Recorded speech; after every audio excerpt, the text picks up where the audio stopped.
বক্রেশ্বরের পবিত্র উষ্ণ প্রস্রবণের জল। ধরুন, রোগমুক্তির এক অন্ধ আশায় একজন তীর্থযাত্রী সেই শান্ত জলে নিজের ডান হাতটা ডোবালেন। আচ্ছা, কিন্তু ঠিক পর মুহূর্তেই তার মুখের রক্ত যেন শুকিয়ে গেল, মানে শরীর পুরো জমে গেল আতঙ্কে। বাপরে, কেন? কি হয়েছিল?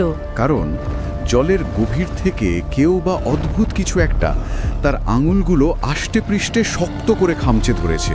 ও মাই গড! হ্যাঁ, আর জলের একদম নিচে সেই কালচে তলদেশে ধিক ধিক করে জ্বলছে দুটো কয়লার মতো লাল চোখ। আজকের এই গভীর বিশ্লেষণে আমরা এমনই এক লোমহর্ষক এবং গা ছমছমে কাহিনীর একদম কেন্দ্রে প্রবেশ করতে চলেছি। সত্যি শিহরণ জাগানোর মতো একটা শুরু। একদম। তো আমাদের হাতে থাকা আজকের উৎস হলো বক্রেশ্বরের অগ্নিপিশাচ এর এক প্রাচীন বিবরণ। আর আমাদের মিশন হলো শুধু এই রোমাঞ্চকর গল্পটা শোনা নয়, বরং এর গভীরে গিয়ে তলিয়ে দেখা যে কিভাবে প্রকৃতির এক স্বাভাবিক আদিম শক্তি, মানে ধরুন উষ্ণ প্রস্রবণ আর শতবর্ষের পুরনো এক বিকৃত তন্ত্র সাধনা যখন মিলেমিশে যায়, তখন তা কতটা ভয়াবহ রূপ নিতে পারে। এখানে সবচেয়ে চমকপ্রদ বিষয়টা হলো বিজ্ঞান, মানুষের প্রাচীন লোকবিশ্বাস আর প্রকৃতির এক অজানা শক্তির অদ্ভুত সংমিশ্রণ। ঠিক। বক্রেশ্বর তো যুগ যুগ ধরে তার উষ্ণ জলের কুণ্ড আর শিব মন্দিরের জন্য বিখ্যাত। দূর দূরান্ত থেকে মানুষ আসে ওই জলে পুণ্যস্নান করে রোগ মুক্তির আশায়।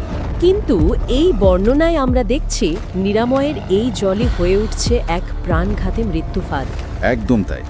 আমরা আধুনিক যুগে বসে তো প্রায়শই প্রকৃতিকে একটা জড় পদার্থ বলে ধরে নিই। আমাদের ধারণা সবকিছুই বুঝি যুক্তি আর বিজ্ঞানের ফ্রেমে বাঁধানো। ঠিক বলেছেন, কিন্তু এই ধরনের বিবরণগুলো আমাদের নতুন করে ভাবতে বাধ্য করে। মানে লোককথা বা প্রাচীন অভিশাপ আর নিখাদ ভৌগোলিক বাস্তবতার মাঝখানের রেখাটা আসলে কতটা অস্পষ্ট হতে পারে সেটাই কাহিনী দারুণভাবে তুলে ধরে। কারণ এখানে বিপদের উৎস আকাশ থেকে নামেনি, সেটা আমাদের পায়ের নিচেই ঘুমিয়েছিল। একদম। তো বিষয়টা একটু গভীরে গিয়ে বোঝা যাক। কাহিনীর শুরুতেই আমরা একটা অদ্ভুত আর অস্বস্তিকর পরিবর্তনের আভাস পাই। বক্রেশ্বরের মন্দিরে দর্শনার্থীদের ভিড় তো সারা বছরই উপচে পড়ে, কিন্তু এই বর্ণনায় দেখা যাচ্ছে অমাবস্যার ঠিক আগে আগে হঠাৎ করে সেই ভিড় নাটকীয়ভাবে কমতে শুরু করে। আর সবচেয়ে অদ্ভুত ব্যাপার হলো কুণ্ডের পরিষ্কার জল ধীরে ধীরে কালচে হয়ে ওঠে। সাধারণ উষ্ণ প্রস্রবণের জল তো আর এমনি এমনি কালচে হওয়ার কথা নয়, তাই না? আর ঠিক সেই সময়ে ঘটে যায় রহস্যময় সেই ঘটনা। 3 স্থানীয় যুবক যারা কিনা মন্দিরের দেখাশোনা করত, তারা হঠাৎ করেই নিখোঁজ হয়ে যায়। ওহ, একসাথে 3 জন নিখোঁজ? হ্যাঁ, আর তাদের নিখোঁজ হওয়ার কারণটা জানলে অবাক হতে হয়।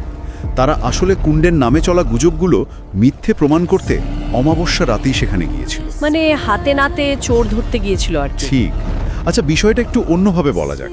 ধরুন আপনি গেছেন খুব নামকরা কোনো স্পাতে রিল্যাক্স করতে, আর গিয়ে শুনলেন সেখানে গেলে মানুষ আর ফিরে আসে না। খুব সুন্দর একটা তুলনা। মানে যে জল মানুষের প্রাণ বাঁচানোর কথা সেটাই বিষ হয়ে যাচ্ছে। ঠিক তাই। তো আমার প্রশ্ন হলো, এই যে 3 যুবক নিখোঁজ হলো, এরা কি নেহাতি কোনো দুর্ঘটনার শিকার হয়েছিল, নাকি রাতের অন্ধকারে এমন কিছুর মুখোমুখি হয়েছিল যা সাধারণ মানুষের কল্পনার বাইরে? এই ঘটনার কিন্তু একটা খুব বড় মনস্তাত্ত্বিক আর ভূতাত্ত্বিক দিক আছে। প্রথমত, ওই যুবকদের উদ্দেশ্য একেবারেই খারাপ ছিল না। তারা যুক্তিবাদী হতে চেয়েছিল। মন্দিরের বদনাম ঘোষাতে চেয়েছিল। একদম। কিন্তু এই অদম্য সাহসী তাদের চরম বিপদের দিকে ঠেলে দেয়। ওই যে বললেন কুণ্ডের জল কালচে হয়ে যাওয়া আর জলের নিচ থেকে অদ্ভুত পচা গন্ধ বেরোনো, এর পেছনে খুব সুস্পষ্ট ভৌগোলিক কারণ থাকতে পারে। আচ্ছা, মানে জিওলজিক্যাল কোনো ব্যাপার? হ্যাঁ, মাটির অনেক গভীরে যখন কোনো টেকটনিক বা আগ্নেয় আলোড়ন তৈরি হয়, তখন ফাটল দিয়ে সালফার, হাইড্রোজেন সালফাইড আর অন্যান্য খনিজ পদার্থ জলের সাথে মিশে যায়। ও, আর সেই জন্যই জলের রং কালো হতে পারে। ঠিক ধরেছেন। এই খনিজ পদার্থের জন্যই জল কালো হয় আর পচা ডিমের মতো দুর্গন্ধ বেরোয়। আর মানুষ যে বলছিল জলের নিচ থেকে অদৃশ্য আঙুল তাদের ছুঁয়ে দিচ্ছে, সেটা আসলে হয়তো নিচ থেকে উঠে আসা বড় বড় গ্যাসের বুদবুদ। বাপরে, তার মানে পুণ্যার্থীদের যে মনে হচ্ছিল কেউ নিচ থেকে ছুঁয়ে দিচ্ছে, সেটা শুধু মনের ভুল ছিল না। না, একেবারেই না। ওটা আসলে প্রকৃতির ভেতরের একটা অ্যালার্ম বেল ছিল, যা মানুষকে সতর্ক করছিল। নিখুঁত বলেছেন, এটা ছিল আসন্ন বিপদের একটা সুস্পষ্ট সংকেত। ভূতত্ত্ববিদরা যেমন বলেন যে অগ্নুৎপাতের আগে মাটির নিচে কম্পন হয় বা বিষাক্ত গ্যাস বেরোয়, এটাও ঠিক তাই। মানে মানুষের অবচেতন মন প্রকৃতির এই সূক্ষ্ম পরিবর্তনগুলোকে ধরতে পারে। একদম, যেটাকে আমরা অনেক সময় স্রেফ গুজব বা লোক কথা বলে উড়িয়ে দিই। আর ওই যুবকেরা কোনো প্রস্তুতি ছাড়াই সেই আলোড়নের একদম কেন্দ্রবিন্দুতে গিয়ে পড়েছিল। কিন্তু এই বিষাক্ত গ্যাস বা খনিজ পদার্থের তত্ত্ব দিয়ে কি এর পরের ঘটনাটাকে পুরোপুরি ব্যাখ্যা করা যায়? কেন? এরপর কি ঘটেছিল? পরের দিন সকালে শম্ভু নামের এক স্থানীয় বাসিন্দা কুণ্ডের ধারে গিয়ে যা দেখল তা রক্ত জল করে দেওয়ার জন্য যথেষ্ট। জলের রং আর কালচে নেই, তাহলে একেবারে রক্তের মতো লাল হয়ে গেছে, ঠিক যেন কেউ প্রচুর পরিমাণে রক্ত গুলে দিয়েছে ওই জলে। বাপরে, এটা তো মারাত্মক দৃশ্য। শুধু তাই নয়, ঘাটের চাতালে ছড়িয়ে ছিটিয়ে আছে পোড়া রুদ্রাক্ষ, আর মাটিতে খড়িমাটি দিয়ে আঁকা আছে একটা অদ্ভুত অসম্পূর্ণ তন্ত্রচক্র।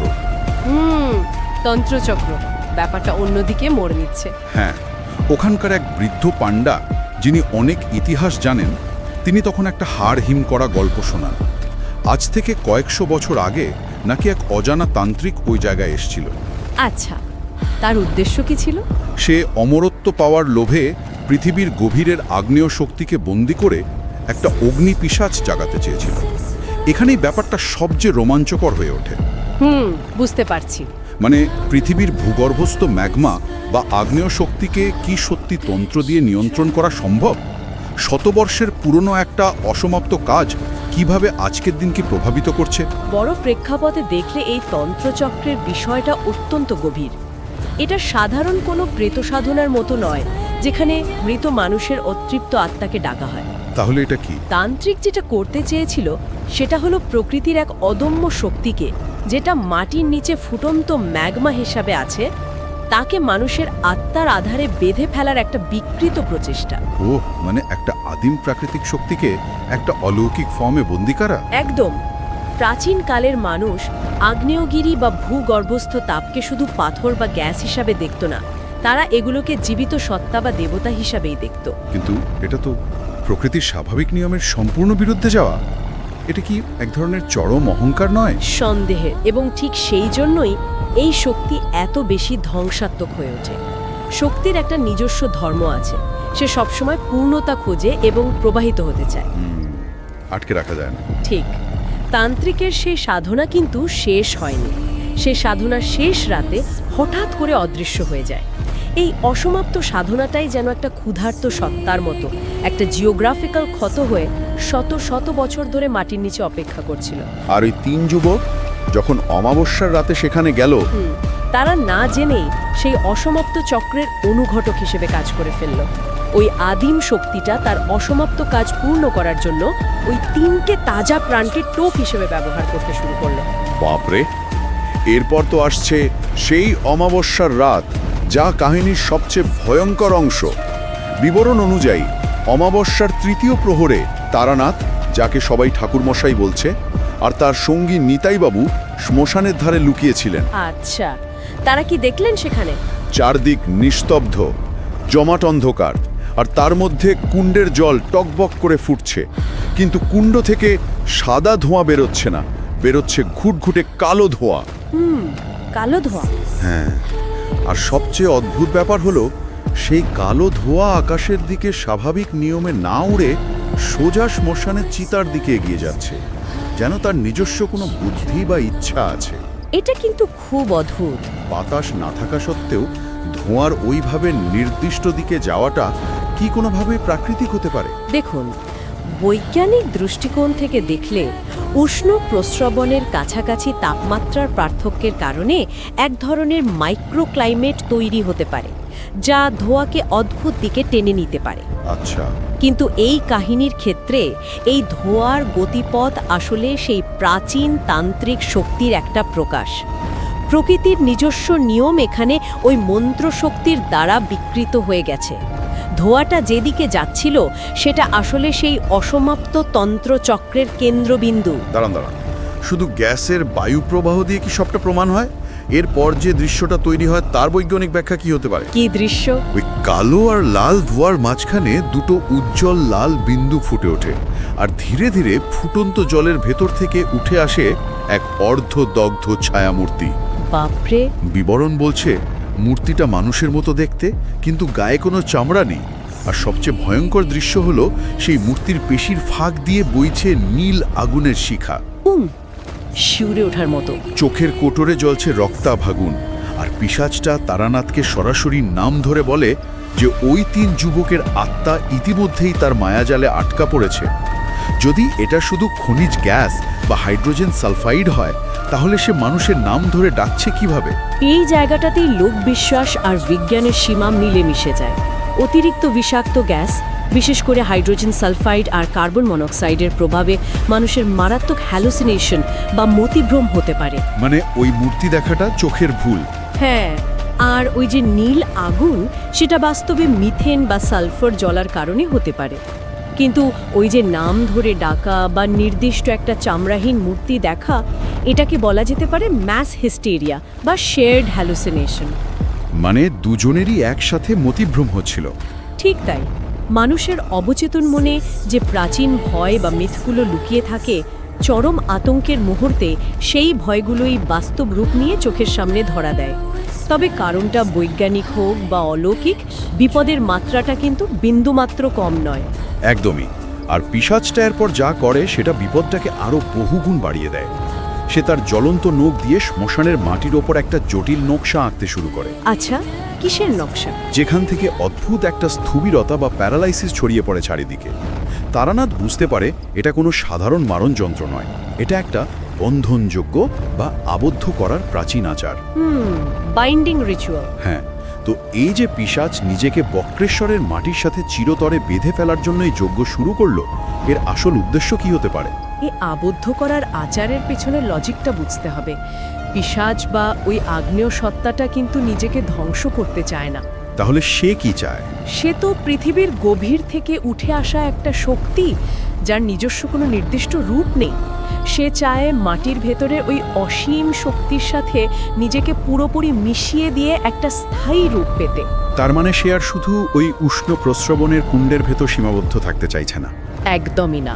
সে বক্রেশ্বরের মাটিরই একটা অবিচ্ছেদ্য অংশ হয়ে যেতে চায়।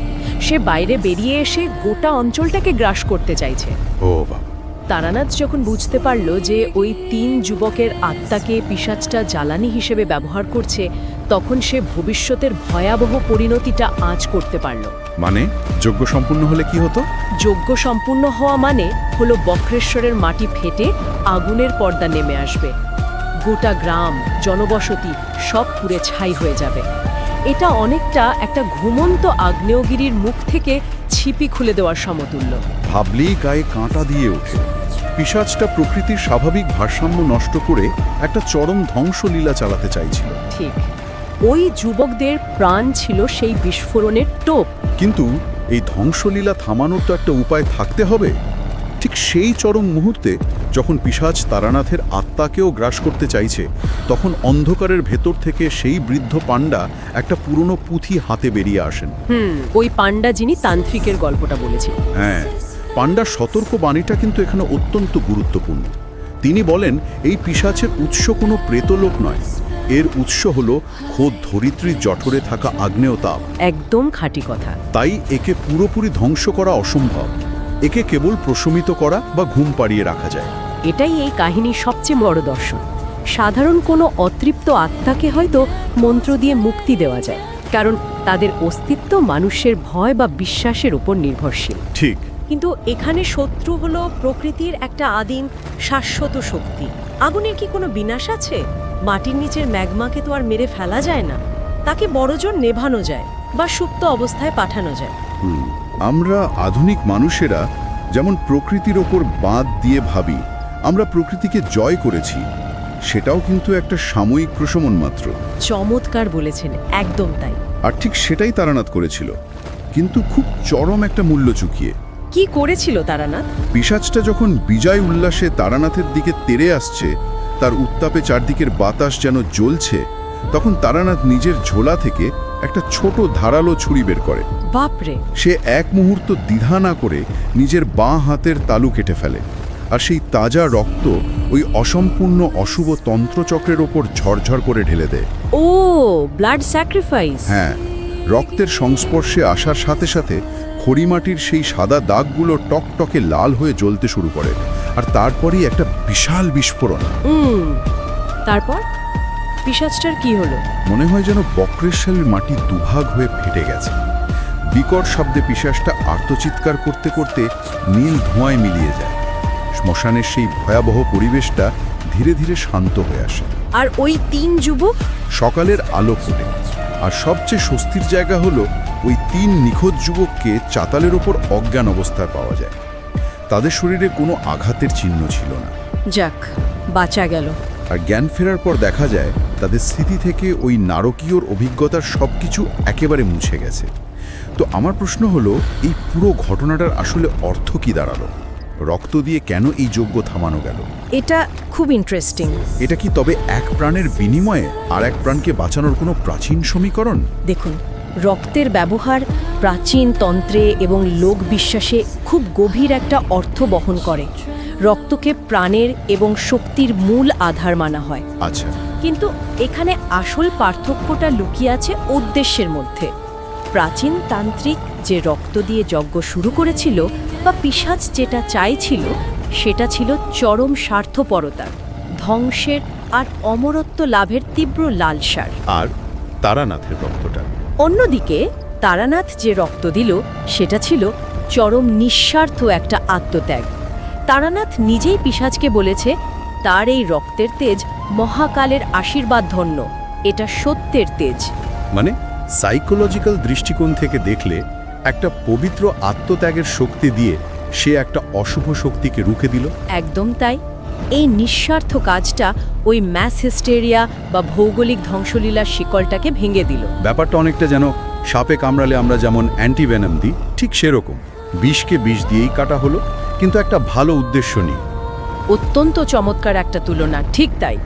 কিন্তু এখানে সবচেয়ে চিন্তার বিষয় হলো ওই বৃদ্ধ পাণ্ডার বলা শেষ কথাটি। হ্যাঁ, আগুনের উৎস নিভে যায় না, তাকে চাপা দেওয়া যায় মাত্র। এই কথাটা কিন্তু আমাদের মনে স্বস্তির বদলে এক গভীর অস্বস্তির জন্ম দেয়। তারানাথের এই আত্মত্যাগ হয়তো সাময়িকভাবে সেই ধ্বংসাত্মক শক্তিকে থামিয়ে দিয়েছে, তাকে পাতালে ঘুম পাড়িয়ে দিয়েছে, কিন্তু তাকে চিরতরে শেষ করতে পারেনি। প্রকৃতির শক্তি রূপ বদলায় বা সুপ্ত অবস্থায় চলে যায়, কিন্তু নিশ্চিহ্ন হয় না। একদমই। আর পাণ্ডার সেই কথার ভয়ঙ্কর প্রমাণ আমরা পাই গল্পের একদম শেষের ওই দৃশ্যটিতে, যা শুনলে যে কোনো মানুষের শির দাঁড়া দিয়ে ঠান্ডা স্রোত বয়ে যাবে। শেষ দৃশ্যে কি হয়েছিল? সবাই ভাবছে অভিশাপ কেটে গেছে, যুবকরা সুস্থ হয়ে ঘরে ফিরেছে, গ্রামে আবার উৎসবের মেজাজ। কয়েকদিন পর ভর দুপুরে যখন কুণ্ডের ধারে তীর্থযাত্রীদের প্রবল ভিড়, হ্যাঁ, তখন হরিদাস নামের এক সাধারণ পুণ্যার্থী ভাবে সে ওই উষ্ণ প্রস্রবণের জলে একটু হাত ডোবাবে। সে যখনই কুণ্ডের গভীর জলের ডান হাতটা ডোবায়, মুহূর্তের মধ্যে তার মুখ ফ্যাকাশে হয়ে যায়। বাপরে, আবার কিছু হলো নাকি? সে আতঙ্কে চেঁচিয়ে ওঠে, কারণ সে অনুভব করে জলের নিচ থেকে কেউ যেন তার আঙুলগুলো শক্ত করে খামচে ধরেছে। আর শুধু খামচে ধরাই নয়, সেই কুণ্ডের একদম নিচে কালচের তলদেশে জ্বলছে দুটো লাল চোখ, ঠিক যেন কয়লার আগুনের মতো। ঠিক তাই। তার মানে পিশাচ কিন্তু মরেনি, সে কেবল আবার কোনো দুর্বল মুহূর্তের অপেক্ষায় ঘাপটি মেরে বসে আছে। সে অপেক্ষা করছে কবে প্রকৃতি আবার দুর্বল হবে, কবে মানুষের লোভ আবার মাথাচাড়া দিয়ে উঠবে, আর সে তার লেলিহান শিখা নিয়ে আবার গোটা অঞ্চলকে গ্রাস করতে বেরিয়ে আসবে। এই পুরো আলোচনা থেকে একটা বিষয় কিন্তু আমাদের কাছে একদম জলের মতো স্পষ্ট হয়ে যায়। প্রকৃতির গহীনে লুকিয়ে থাকা আদিম শক্তিগুলোকে মানুষ চাইলেই চিরতরে জয় করতে বা বশ করতে পারে না। একদম না। আমরা হয়তো আমাদের জ্ঞান, প্রযুক্তি বা এই গল্পের মতো মন্ত্রশক্তি দিয়ে সাময়িকভাবে তাদের রুখে দিতে পারি, একটা সন্ধি করতে পারি, কিন্তু তারা কখনোই সম্পূর্ণ নিশ্চিহ্ন হয়ে যায় না। তারা শুধু অপেক্ষা করে। আর এখানেই আজকের আলোচনার সবচেয়ে ভাবিয়ে তোলার মতো বিষয়টা আসে। আমরা এই আধুনিক যুগে বসে যেগুলোকে নিছক রূপকথা, ভূতের গল্প বা প্রাচীন অভিশাপ বলে হেসে উড়িয়ে দিই, সেগুলো কি সত্যিই শুধু গল্প? খুব প্রাসঙ্গিক একটা প্রশ্ন। নাকি সেগুলো আসলে আমাদের পূর্বপুরুষদের দিয়ে যাওয়া কোনো গভীর সতর্কবাণী? রূপকথার মোড়কে তারা কি আমাদের সাবধান করে গেছেন যে প্রকৃতির সাথে জোর জুলুম করলে তার পরিণাম কতটা ভয়ঙ্কর হতে পারে? গভীর ভাবার মতো। কে বলতে পারে, হয়তো আজও আমাদের পায়ের নিচেই পৃথিবীর গভীর অন্ধকারে প্রকৃতির এমন কোনো প্রবল ধ্বংসাত্মক শক্তি ঘুমিয়ে আছে, যারা মানুষের সামান্য একটু ভুলের, একটু অহংকারের বা সীমানা লঙ্ঘনের অপেক্ষায় প্রহর গুনছে। আর যেদিন আমরা আবার প্রকৃতির সাথে জোর জুলুম করব, হয়তো সেদিন সেই শক্তিগুলো আবার জেগে উঠবে। এই প্রশ্নটা, এই গভীর চিন্তাটাই আজ আমাদের সবার মাথায় থাক। আমরা কি সত্যি সুরক্ষিত, নাকি আমরা কেবল একটা সাময়িক শান্ত সময়ের উপর দাঁড়িয়ে আছি আর ভাবছি সবকিছু আমাদের নিয়ন্ত্রণে?